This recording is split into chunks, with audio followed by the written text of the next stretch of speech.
नमस्कार। हमें है आपकी सेहत का ख्याल। हेल्थ प्लस के संग में आपका स्वागत है। मैं हूं रजनीश कौर। कैंसर कैंसर का जिक्र करना बार बार इसलिए जरूरी हो जाता है क्योंकि इसमें इलाज से ज्यादा जरूरी है इसके बारे में अवेयरनेस।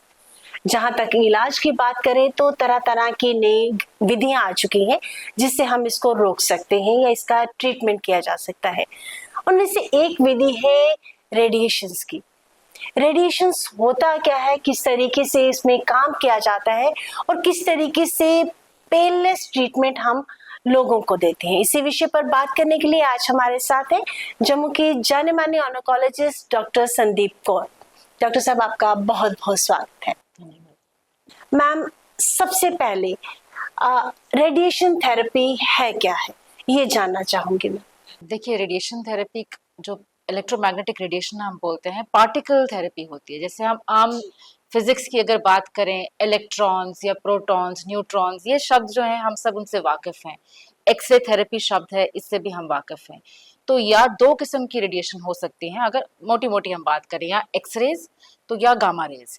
एक्सरेज ऐसी रेडिएशन है जो हम डायग्नोसिस में यूज करते हैं, जो हम अक्सर सुनते हैं, किसी को चोट लग गई या किसी को कुछ खांसी है तो एक्सरे करवा लीजिए। उनकी पेनिट्रेशन कम है, वो डायग्नोसिस के लिए यूज होती हैं। गामा रेज जो थेरेपीज हैं, थोड़ी penetrating type of therapies radiations होती हैं जो कि अंदर भी जिस्म के जाके अंदर डैमेज करती हैं, और वो ट्यूमर सेल्स को डिस्ट्रॉय करने के लिए उनकी इस प्रॉपर्टी का जो है वो यूज किया जाता है। तो गामा रेज में अलग किस्म की रेज हैं, एंड उन सब के मतलब अलग अलग टाइप्स हो सकती हैं डिपेंडिंग अपॉन कौन सी मशीन हमारे पास अवेलेबल है, और उसके जरिए हम पेशेंट्स की ट्रीटमेंट करते हैं। तो जो तकरीबन जो हम सुनते हैं किसी कैंसर पेशेंट को रेडिएशन चल रही है, तो वो गामा रे थेरेपी उनको ज्यादातर चल रही होती है, जिसमें कि एक मशीन, अब आजकल तो सब लोग वाकिफ हैं सीटी और एमआरआई की मशीनों से, तकरीबन उसी किस्म की मशीन होती है जिसमें patient fully conscious, without any anaesthesia, without any injection जाते हैं, काउच पे लेटते हैं, और 2 या 3 मिनट तक, डिपेंडिंग कि आपका ट्यूमर क्या है, किस किस्म की डोज उसको चाहिए, वहां पे लेटा जाता है।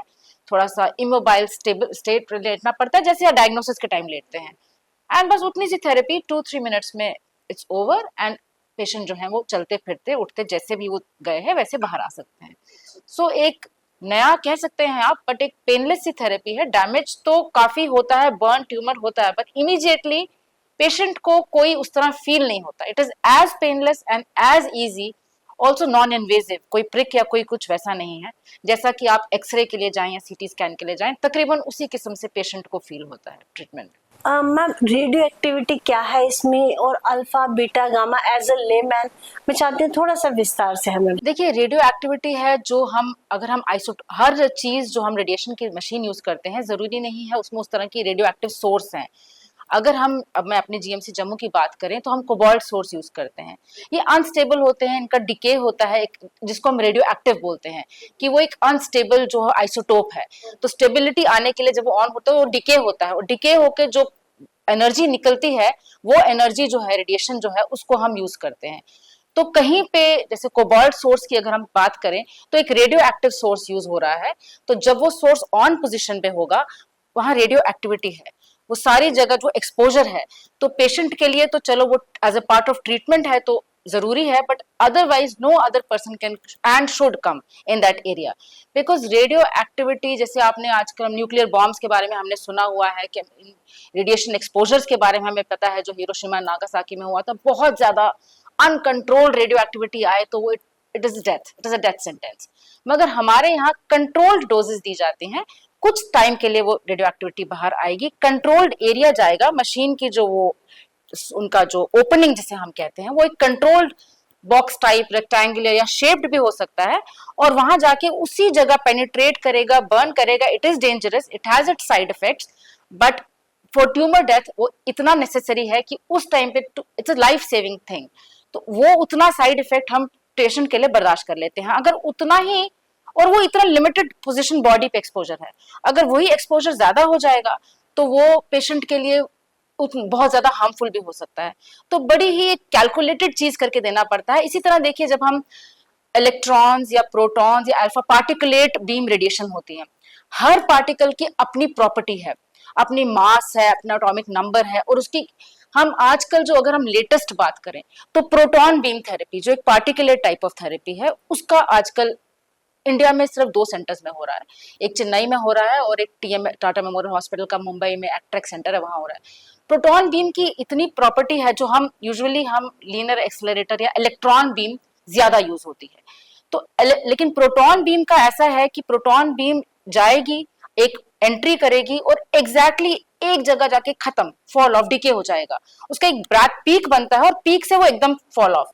तो आप समझिए अगर ये ट्यूमर है हमारा, तो अगर हमें 2 सेंटीमीटर में हमें पता है कि वहां ग्रोथ है, स्किन से गया एग्जैक्टली 2 सेंटीमीटर में कट ऑफ, नीचे के स्ट्रक्चर्स को कोई रेडिएशन नहीं मिलेगा। और बहुत प्रिसाइज जहां आपको रेडिएशन चाहिए, जैसे कि आपको कई बार रेट्रो ऑर्बिटल आंख के पास या बच्चों में साइड इफेक्ट, लेट टॉक्सिसिटी के बारे में हम वरिड होते हैं, रेडियो एक्टिविटी हम जहां भी देते हैं पेशेंट को रेडिएशन। मगर जहां पे हमें बड़ी स्पेसिफिक चाहिए, वहां पे हम ऐसी पार्टिकल्स यूज करते हैं जिनके हमें स्पेसिफिक प्रॉपर्टीज को हम यूज कर सकते हैं। इलेक्ट्रॉन का हम डेप्थ डिसाइड कर सकते हैं कि किस डेप्थ पे उसको ट्रीटमेंट ज्यादा, लेकिन उसका फॉल ऑफ जो है वो स्कैटर थोड़ा बहुत आगे पीछे सराउंडिंग स्ट्रक्चर्स में भी जा सकता है, अंडरलाइंग स्ट्रक्चर्स में। तो ये हर पार्टिकल की अपनी एक प्रॉपर्टी है। कुछ को हम थेरापेटिक या कैंसर ट्रीटमेंट में यूज कर सकते हैं और उनका यूज किया जा रहा है। प्रोटॉन बीम जैसे हम बोल रहे हैं, अभी मैं बात कर रही हूँ आपसे, तो बहुत एक्सपेंसिव ट्रीटमेंट है, रिलेटिवली न्यू है, इंडिया में आए इसको कुछ ही साल हुए हैं, इसका अभी एक्सपीरियंस रिलेटिवली न्यू है और बहुत लिमिटेड पेशेंट्स के लिए यूज हो रहा है। मगर electron therapy and cobalt radio active source जो आइसोटोप बेस्ड थेरेपी जो है वो काफी साल से चल रही है और इनफैक्ट जम्मू में भी अवेलेबल है। मैम, रेडियोग्राफी का नाम हमने सुना है, तो उससे क्या मतलब, किस तरीके से ट्रीट? देखिए, जब हम रेडियोग्राफी बात करते हैं ना, तो यूजुअली हम डायग्नोस्टिक रेडिएशन की बात करते हैं। तो डायग्नोस्टिक रेडिएशन में एक्सरे, सीटी, एमआरआई, जो मोस्टली एक्सरेज ही आप बोलिए, तो radiography is just a diagnosis radiation and radiotherapy, therapy in itself, therapy का मतलब ही है ट्रीटमेंट। तो रेडिएशन को जब हम ट्रीटमेंट के लिए यूज करते हैं, सिस्टर कंसर्न्स हैं रेडियो डायग्नोसिस, रेडियोग्राफी जिसे आप बोल रहे हैं, पहले कहा जाता था, अब टर्म है रेडियो डायग्नोसिस या रेडियो इमेजिंग। तो वो जो डायग्नोसिस पार्ट करती है वो डायग्नोस करके हमें देती है, मगर ट्रीटमेंट के लिए हमें ज्यादा पेनिट्रेटिंग बीम्स चाहिए जो बिल्कुल अंदर जा सके, तो उसके लिए हम जो है रेडियोथेरेपी टर्म यूज करते हैं। तो graphy is something that diagnosis जो फिजिशियंस वो स्पेशलाइज्ड इन डायग्नोसिस वो यूज करते हैं। मैम, जब रेडिएशंस का प्रोसेस शुरू होता है तो उसकी सुरक्षा के लिए हम कौन कौन से बंदोबस्त करते हैं? एज एक पेशेंट को अगर हमने रेडिएशन देना स्टार्ट की, तो प्रिकॉशंस में हम क्या क्या साइड पे रखेंगे? पेशेंट के लिए रेडिएशन के लिए कोई प्रिकॉशन नहीं है। जैसे यूजुअली हम कीमोथेरेपी की बात करते हैं या कोई और थेरेपी, तो हम बोलते हैं थोड़ा लाइट खा लो मील्स, या कभी बोलते हैं रात को भी लाइट करो, सुबह ब्रेकफास्ट लाइट करो क्योंकि वॉमिटिंग हो सकती है या कुछ हो। रेडिएशन में पेशेंट जो है यूजुअली अपना नॉर्मल, डिपेंडिंग ऑल्सो डिपेंड करता है कि कौन से एरिया के पार्ट का आपका रेडिएशन चल रहा है, पर नॉर्मली पेशेंट चलते फिरते मील्स खा के जा सकते हैं। तो और आराम से, पेशेंट के लिए सिर्फ इतना प्रिकॉशन है रिगार्डिंग द रूम, वो तो पेशेंट के लिए भी नहीं है, वो स्टाफ के लिए है जो डील कर रहे हैं विद द मशीन, कि उनको ये इंश्योर करना है कि कोई और वहां एंट्री ना हो। खैर वो आजकल पॉसिबल ही नहीं है with all the new gadgets that we have, CCTV cameras हैं, लास्ट मैन आउट स्विच है, वो तब तक रेडिएशन ऑन ही नहीं की जाती जब तक कि सारे क्लियर होना हो जाए वहां से। सिर्फ पेशेंट रहेगा रेडिएशन मशीन में, under the machine, and remote control devices हैं। कोई ऐसा नहीं है कि किसी स्टाफ को, किसी टेक्निकल स्टाफ को, किसी डॉक्टर को, पैरामेडिकल को कोई एक्सपोजर के चांसेस ऑलमोस्ट निल है, जीरो ही है ऑलमोस्ट, क्योंकि सब कुछ रिमोट कंट्रोल्ड है। सारा पेशेंट सेट किया जाता है, कंट्रोल पैनल पे से फिर जाके उसको इंस्ट्रक्शंस दी जाती हैं और वहां से रेडिएशन होती है, ऑफ होती है, उसके बाद अंदर आके। तो प्रिकॉशन फॉर रेडिएशन पेशेंट के लिए नहीं है। हाँ, रेडिएशन देने के लिए डॉक्टर्स को या स्टाफ को दिखना पड़ता है, क्योंकि किसी हेयर वाले एरिया, जैसे ब्रेन अगर यहाँ हो रहा है या चेस्ट साइड हो रहा है, तो कभी हेयर शेव ऑफ करने को कह सकते हैं, कभी किसी पेशेंट को यूरिन रोक के ब्लैडर फुल करके कर सकते हैं, कभी किसी को यूरिन निकाल के ब्लैडर एम्प्टी करके ट्रीटमेंट कर सकते हैं। तो वो डिपेंडिंग कि आपका ऑर्गन क्या है, पर इतना मेजर उस तरह से कोई प्रिकॉशन नहीं है। मीन्स कि आप कहीं पे भी मैम, इसमें कोई ये इशू तो नहीं है कि ब्लड प्रेशर है या स्ट्रेस है कोई? क्योंकि जनरली जब हम उस रूम में जाते हैं तो पेशेंट थोड़ा सा, नहीं, मैं समझ रही हूँ आप क्या कह रहे हैं, लेकिन मैं उसी में कहना चाहूंगी कि इनफैक्ट रेडिएशन सबसे सेफेस्ट ट्रीटमेंट है, क्योंकि सर्जरी में आपको बहुत क्लियरेंस लेनी पड़ती है, आपको हार्ट के डॉक्टर की क्लियरेंस लेनी पड़ती है, बीपी नहीं होना चाहिए। नहीं, कीमोथेरेपी में भी जो ड्रग्स हम देते हैं, कई हार्ट को टॉक्सिक है, अगेन कोई नर्व्स को टॉक्सिक है, तो आपको बहुत चीजें देख के देनी है। Radiation is in fact a safest procedure, क्योंकि हमारे पास ट्रीटमेंट में छोटे बच्चों से लेके 2-3 साल के बच्चे से लेके 90 ईयर प्लस तक लोग आके रेडिएशन कराते हैं आराम से, कोई इसमें ऐसा। एंड देखिए जैसे जैसे उम्र बढ़ती है आजकल तकरीबन हर एक को डायबिटीज, हाइपरटेंशन, ये बहुत कॉमन दवाइयां हो गई हैं, सब कुछ ना कुछ मेडिकेशन में या कोई ना कोई मेडिकल एलिमेंट होती है। रेडिएशन का कोई भी इस तरह का कॉन्ट्रा इंडिकेशन या जैसे उनके ऐसे पेशेंट्स के लिए मुश्किल हो, ऐसा नहीं है। अनटिल अनलेस कोई डिवाइस हो, कोई पेस मेकर हो, कोई कुछ पेशेंट ने किया हो और उसी एरिया में हमें रेडिएशन देना हो, तब थोड़ा सोच समझ के दिया जाता है। जनरली स्पीकिंग मैं यही कहूंगी कि कोई अगर आपको कोई और इलनेस है, बीपी, थायराइड, डायबिटीज, या वो इंटरफेयर नहीं करती रेडिएशन के प्रोसीजर के साथ। मैम अलारा एक टर्म है, I am not aware about that कि वो है क्या, पर प्रोसेस में आई थिंक या प्रोसेस का एक पार्ट है, उसके बारे में मैं जानकारी। देखिए अलारा का मतलब है as low as reasonably achievable, ALARA। तो वो term again radiation safety officers जो रेडिएशन के साथ डील करते हैं, जब हम जैसे मैं रेडिएशन ऑन्कोलॉजी डिपार्टमेंट से हूँ, तो we work as a team. हम इसमें डॉक्टर्स रहते हैं और हमारे फिजिक्स या रेडिएशन फिजिसिस्ट की एक टीम होती है जिसमें कि रेडिएशन सेफ्टी ऑफिसर्स भी डेजिग्नेटेड होते हैं, डॉक्टर भी हो सकते हैं या फिजिसिस्ट भी। So all of us ensure कि रेडिएशन, देखिए जब रेडिएशन वर्कर्स हैं या पेशेंट हैं, उनके अटेंडेंट है, और रेडिएशन की ट्रीटमेंट ऐसी है ज्यादातर 1 या 1.5 महीना चलती है लगातार कंटिन्यूअसली 5 days a week। तो वो पेशेंट तो चलो आ रहे हैं, उनके लिए बहुत जरूरी है, अटेंडेंट्स भी आ रहे हैं उसी रेडिएशन जोन में, टेक्निकल स्टाफ जो हम लोग हैं हम तो डेली उसी जोन्स में है, but we have to work, ये हमारे लिए है टू इंश्योर कि हम जो रेडिएशन एक्सपोजर अपने स्टाफ को दे रहे हैं या पेशेंट्स को जो या उस विसिनिटी में जो आ रहे हैं, हम इंश्योर करें कि as low as reasonably achievable हो, लोएस्ट पॉसिबल दें। जीरो रेडिएशन कभी नहीं हो सकती क्योंकि बैकग्राउंड रेडिएशन भी है, सन से भी रेडिएशन आ रही है, कंस्ट्रक्शन में जो सीमेंट में जो आपके मटेरियल्स हैं उनसे भी रेडिएशन आ रही है, तो zero radiation is technically never possible. If you're alive, आप एनवायरमेंट में है, there is some background radiation everywhere, but हमारा काम है ये इंश्योर करना कि जितना कम मिनिमम है उतना हो। उसके लिए रेडिएशन के जो जहाँ पे इक्विपमेंट है, जहाँ पे ट्रीटमेंट मशीन्स हैं, उनकी कंस्ट्रक्शन ही अलग तरीके से होती है।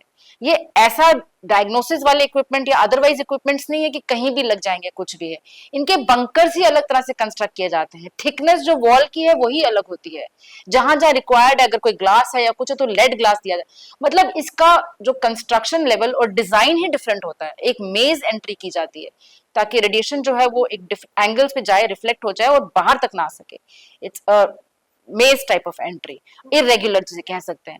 तो इस तरह से करके ऑल दीज प्रोसीजर्स, कंस्ट्रक्शन से लेके ट्रीटमेंट, जैसे मैं आपको पहले बता रही थी कि इंस्ट्रक्शंस आर वेरी क्लियर कि कोई अंदर जा रहा है, कौन कौन अंदर जा सकता है, कैसे आना है, कैसे बाहर आना है, बाहर आके कैसे रिमोट कंट्रोल प्लग ऑन करना है, क्या करना है।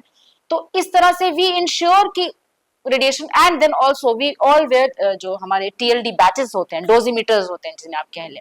एक तो हम एरिया सर्वे करते रहते हैं, सर्वे मीटर्स हमारे पास होते हैं, जब पेशेंट्स हैं, जब मशीन ऑन है तो कंट्रोल पैनल जो ट्रीटिंग डॉक्टर का, जो ट्रीटिंग टेक्निकल स्टाफ टेक्नीशियन बैठे हैं, उनके पास कितना रेडिएशन आ रहा है, जोन एरिया सर्वे, कॉरिडोर्स में कितना आ रहा है, वेटिंग एरियाज में कितना आ रहा है।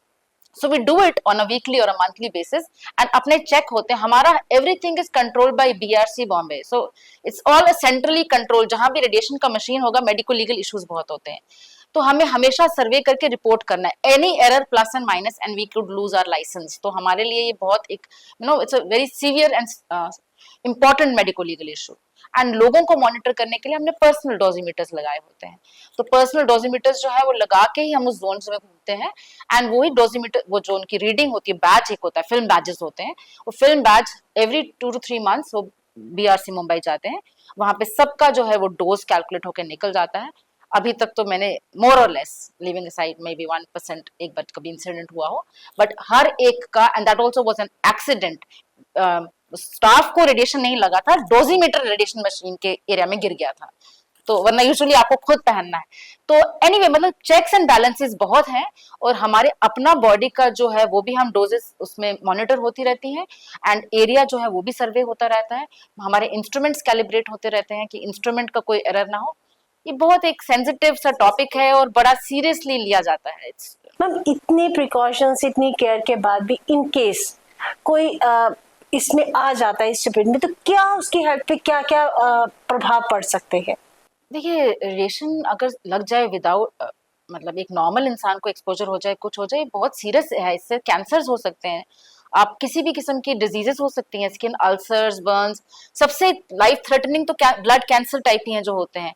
और यही सब प्रिकॉशन लेने के लिए, वही जैसे मैं आपको कह रही हूँ, ऐसा कभी हुआ नहीं है। अगर एक्सीडेंटली हो जाए किसी स्टाफ को, तो फर्स्ट एंड फॉरमोस्ट है कि उनको लीव पे रखा जाता है, उनके bone marrow blood test regularly monitor किए जाते हैं, and for a long period of time they are kept off the जो रेडिएशन का एरिया है, and tests are monitored कि कहीं उनको, पुराने जमाने में बहुत पहले कोई मैरी क्यूरी वगैरह उस टाइम पे जब रेडिएशन रेडियो एक्टिविटी लोग स्टडी कर रहे थे, एंड इतना फिजिक्स का और इतना नॉलेज नहीं था कि कितना डेंजरस हो सकता है, तो उन लोगों को ब्लड कैंसर्स हुए हैं।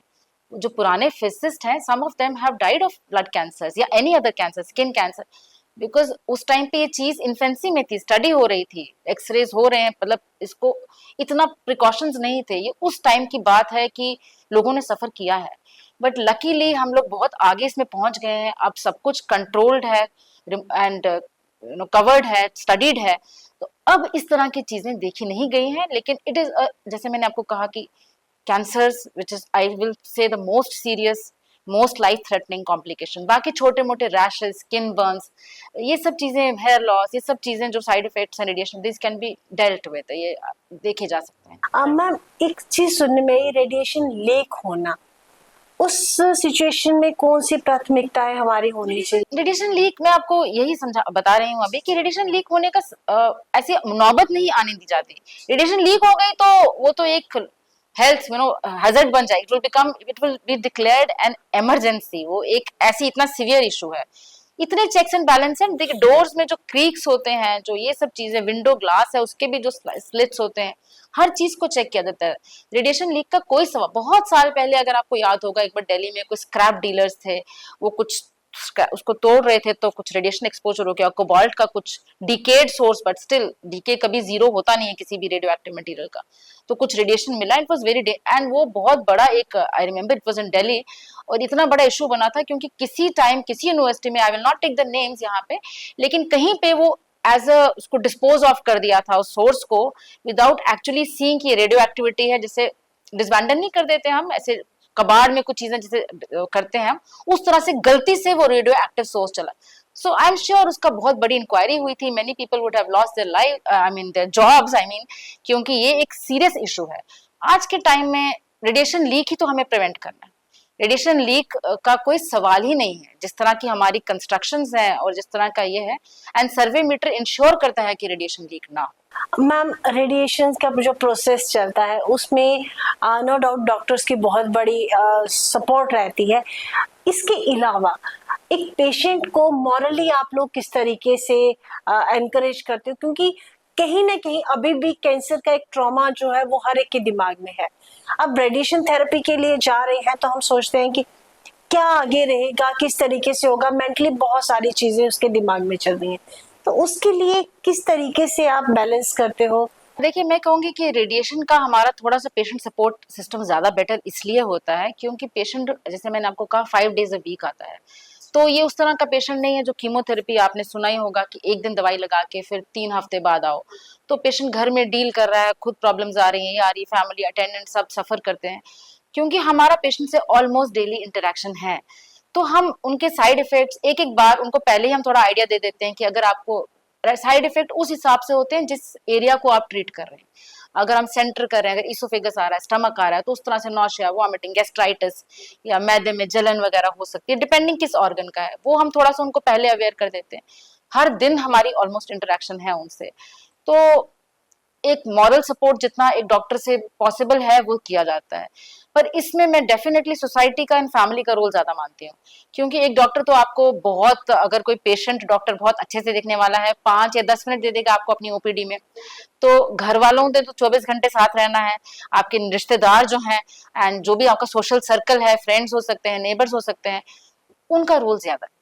क्योंकि ये कैंसर की ट्रीटमेंट जो है ना, वो एक बंदे अकेले के बस की नहीं है। इसको पूरी एंड तक निभाना, ये जैसे कहते हैं स्पिरिचुअली कह लीजिए या मेंटली कह लीजिए, क्योंकि एक कॉन्फ्लिक्ट शुरू हो जाता है, अपने दिमाग में वो जूझता रहता है कुछ ना कुछ परेशानी से। तो उनको बिजी रखना, उनको किसी ना किसी घर की एक्टिविटी में उतना ही इन्वॉल्व रखना जितना वो पहले इन्वॉल्व थे, ये सपोर्ट पूरी सोसाइटी का रोल है। डॉक्टर अपना बिट करते हैं लेकिन इसमें सोसाइटी का ज्यादा रोल है। मैम एक और मेजर इशू है इसमें जो हम लोगों को नहीं पता, फाइनेंशियली हमें कितना मींस कि हम कितना स्पेंड करें अगर रेडिएशन की ट्रीटमेंट में अगर आते हैं, क्योंकि ये एक वो बन गया है, मिथ बोलूं या मैं बोलूं सच है, I don't know about the fact कि कितना कॉस्टली होता है ये रेडिएशन का ट्रीटमेंट। और अगर कोई गवर्नमेंट की कुछ पॉलिसीज हैं तो मैं जरूर चाहूंगी कि आप दर्शकों से शेयर करें। देखिए, रेडिएशन ट्रीटमेंट थोड़े कॉस्टली तो होते हैं, लेकिन गवर्नमेंट की पॉलिसी जैसे आप बात कर रही हैं, तो अगर मैं आयुष्मान भारत स्कीम जो आजकल आप सबको पता ही है, एंड JNK के अगर मैं नागरिकों के लिए कहूँ तो सबके लिए फ्री है, इरिस्पेक्टिव ऑफ आपका BPL है या अबव पॉवर्टी लाइन है, जो भी है हर एक के लिए वो पॉलिसी फ्री है। तो उसके अंडर रेडिएशन के सारे जो है ट्रीटमेंट्स वो कवर्ड है। तो किसी भी पेशेंट को चाहे वो प्राइवेट करवाएं, चाहे वो गवर्नमेंट सेटअप में, अब तो जम्मू में भी प्राइवेट सेंटर्स भी हैं, गवर्नमेंट सेटअप भी है, एम्स है, मतलब काफी चॉइसेस हैं। तो बहुत साल तक तो 30-40 साल तक तो हमारा डिपार्टमेंट GMC जम्मू में वाज द ओनली डिपार्टमेंट जो केटर कर रहा था सारा रेडिएशन का लोड। अब चॉइसेस हैं लोगों के पास, अपनी कंफर्ट, अपना कहाँ आप लोकेटेड है उस हिसाब से ट्रीटमेंट करा सकते हैं। एंड सारे ट्रीटमेंट ऑलमोस्ट सारे centres in fact Ayushman Bharat empanelled है, तो ट्रीटमेंट फ्री ऑफ कॉस्ट है। इलेक्ट्रॉन एंड जो कोबाल्ट सोर्सेज की ट्रीटमेंट है, ब्रेकीथेरेपी, जो भी मोस्टली मेजॉरिटी, कोई एक आधा बहुत एक्सक्लूसिव बहुत रेयर टाइप तो ट्रीटमेंट हो सकता है, मे बी वो अभी आयुष्मान के अंडर कवर्ड नहीं है, बट फिर मैं कहूंगी कि मेजॉरिटी जो है फ्री ऑफ कॉस्ट है, सब कुछ फ्री। मैम कैंसर की एक ऐसी जंग है जिसमें सबसे ज्यादा जरूरी है अवेयरनेस और एक दूसरे की सपोर्ट।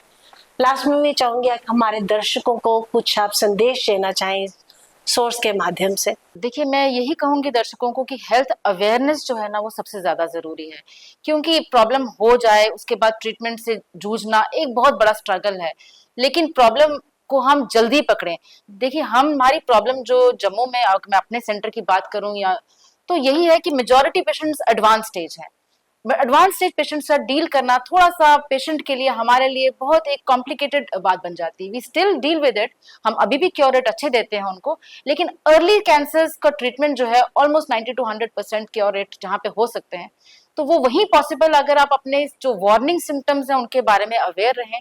कोई गिल्टी, कोई थूक आना, खून में हो, यूरिन में हो, किसी भी जगह बॉडी में गिल्टी हो, बहुत लंबे अरसे का बुखार हो, बहुत लंबे अरसे की खांसी हो, भूख नहीं लग रही, वेट लॉस हो रहा है अनएक्सप्लेन, ये 4-5 जो मोटे मोटे वार्निंग साइंस हैं, इनके बारे में जानकार रहिए। एंड फीमेल्स को अगर कोई ब्लीडिंग या डिस्चार्ज है, स्पेशली मीनोपॉज के बाद, तो आप, जरूरी नहीं है कैंसर है, एक अलार्मिंग वो नहीं मैं मैसेज देना चाहती हूँ, मगर ये एक ऐसे साइंस हैं कि आप अपने नियरेस्ट डॉक्टर जो भी हैं, जो भी आपके नजदीकी सबसे पहले डॉक्टर है, उनसे मिलिए और जरूर अपने आप को टेस्ट करवाइए। मैम आप हमारे स्टूडियो में आया, हमने बहुत महत्वपूर्ण जानकारी हमें दी, हम आपका शुक्रिया अदा करते हैं और उम्मीद करते हैं कि फिर किसी दिन आप फिर हाजिर होंगे और एक नए टॉपिक के साथ हम दर्शकों के रूबरू होंगे। हेल्थ प्लस के एक नए अंक में पुनः हाजिर होंगे, तब तक के लिए जय हिंद।